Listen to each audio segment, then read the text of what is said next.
Disclaimer: This channel does not promote any violent, harmful, or illegal activity. কোটি লোক সমাগম হচ্ছে এক জায়গায় স্নান করার জন্য, তারা চেষ্টা করছে, সেখানে এই ধরনের কিছু দুর্ঘটনা ঘটেছে।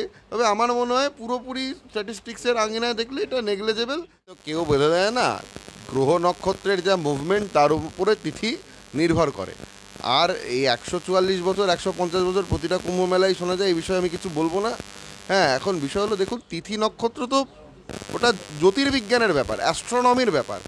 গ্রহ নক্ষত্র তার পথে পথে প্রদক্ষিণ করবে, ততক্ষণ সেই তিথি থাকবে, সেই তিথির মধ্যেই সেই কর্ম সম্পাদন করতে হবে।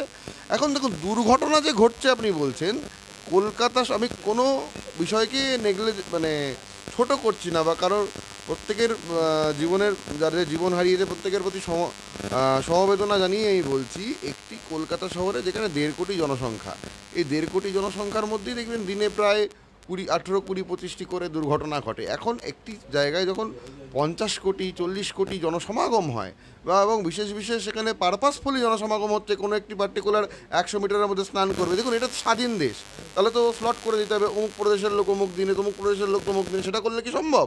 সেটা তো সম্ভব না। তো প্র্যাকটিক্যাল নলেজ নিয়ে আমাদেরকে সুশৃঙ্খলভাবে ব্যাপারটা করতে হতো, কিন্তু আমরা করছি না।